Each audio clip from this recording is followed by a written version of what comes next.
أعوذ بالله من الشيطان الرجيم بسم الله الرحمن الرحيم رب اشرح لي صدري ويسر لي أمري واحلل عقدة من لساني يفقه قولي.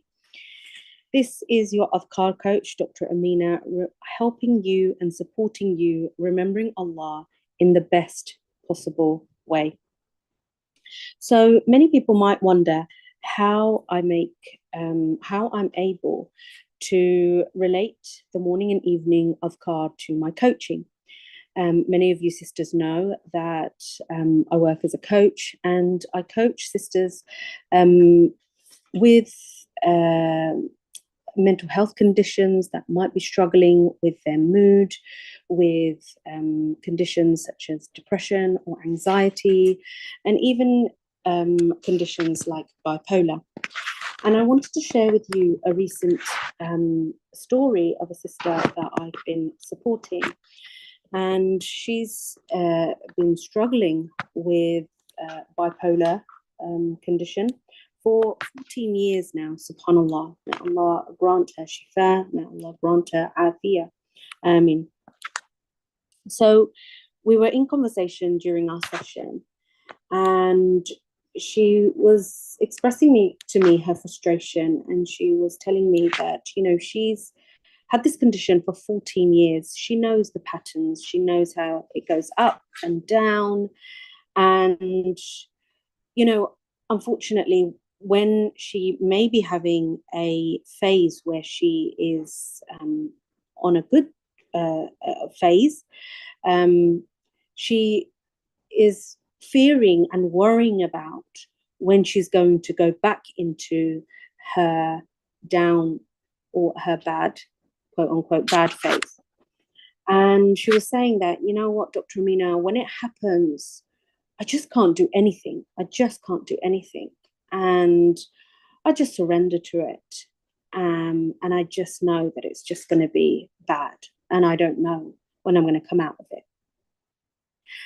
And while she was talking, I caught her in conversation, and I asked her to repeat what she said. And of course, when we're explaining ourselves, when we're describing what's happening, we're not always conscious about exactly what words we've used or what we might be saying. And so I brought it to her attention that what she had said was, I surrender myself to that bad phase. And she admitted to the fact that she did say this. And actually, we explored a little further how, subhanAllah, inadvertently, what she had done was surrendered herself to the fact that she had this condition. She had surrendered herself and submitted to this medical condition. And what we might not realize is that actually we only, and we must only, and we can only surrender to Allah subhanahu wa ta'ala. And inadvertently, what we do is we surrender to other things. It could be our health condition. It could be surrendering to opposition we're facing and our enemies. We could be surrendering to our situation, our circumstances, our life, our, we could be surrendering to our children. We could be surrendering to our spouse. We could be surrendering to our in-laws. We could be surrendering to food. We could be surrendering to all sorts of things without even realizing. And what we need to remind ourselves of, and what we need to realize and go back to, is that we only surrender to Allah. So what does that look like when, say, for example, this sister is dealing with a mental health condition? Well, if you surrender yourself to this mental health condition, then the mental health condition seems far greater than what it is. I had to remind her, yes, you have had this condition for 14 years. Yes, it has been hard and you have been struggling. But was Allah there before that? And will Allah be there after your condition? Allah is al-awwal, Allah is al-akhir, right? And, you know, does the condition dictate who you are and what is possible? And does the condition dictate your future?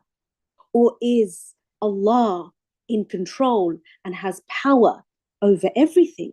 وَهُوَ عَلَى كُلِّ شَيْءٍ قَدِيرٌ. And subhanAllah, this was really insightful to the sister.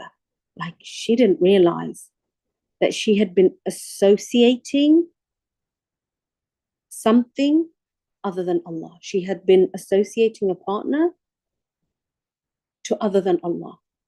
In her mind, because of her experiences, inadvertently, she had given this power to the condition. And it was so beautiful to see her realize that, of course, Allah is greater. Allah is Allahu Akbar. Allah is more powerful. Right? And this is where I brought in this specific dua that you can see on your screen, that we are encouraged to recite every morning and evening, and actually before bed as well, is part of our nighttime routine as well before sleep. Allahumma alim al-ghaybi wa-shahadati fatir as-samawati wal-ard rabba kulli shay'in wa malika. Right? And just pause there. Rabba kulli shay'in wa malika. What does this mean? You know, from my adhkar sessions, my adhkar programs that I run, and if you've listened to any of my previous recordings, you know that Rabba kulli shay'in wa malika is saying, you're affirming, you're reminding yourself, you're uttering the truth that He is Lord of everything. Kulli shay, meaning He's Lord of you, He's Lord of your condition, He's Lord of your medications, He is the Lord and the creator of the doctors, right? He's Lord of everything. He's the creator of everything. He is the nourisher, He is the nurturer of everything, including the conditions that we've been labeled with. Wa malika, and He is the owner, the possessor. He owns us. We belong to Him. Everything that could be owned, He owns. He owns our health. He owns our mind. He owns our body. He owns the medical doctors. He owns the medication, everything. He owns everything. He has that power and dominion. Right? And then the dua goes on to testify to Him and seek refuge with the evil of our own selves and from the evil of shaitan and washirkihi, and his constant incitement towards attributing partners to Allah, to committing shirk. Now, this is really important, my sisters, because we don't realize inadvertently, very innocently, you know, not maliciously, not with evil intent, not with any of that, we may be attributing or associating partners with Allah. What does that mean? When we do that, we give power to others where they have no power. We give and attribute power to things over and above Allah. Na'udhu billah. So this is how this adhkar, and actually reciting this adhkar with meaning, with true understanding, can really help us, protect us, and help us be mindful of things that we're surrendering to. Right? So if you think somewhere along the lines, maybe you surrendered to something or someone inadvertently, and it's causing strife and grief in your life, get in touch, inshallah. You don't need to suffer or struggle in silence. the adhkar can help you, and sometimes being coached through your issues can certainly help you see light by the tawfiq of Allah, by the will of Allah. I hope you found that helpful, and inshallah, I'll share other real life stories and insights and transformations with you along the way, inshallah, bi'idhnillah. For now, سبحانك اللهم وبحمدك نشهد أن لا إله إلا أنت نستغفرك ونتوب إليك. Don't forget your adhkar, my sisters. Assalamu alaikum wa rahmatullahi wa barakatuh.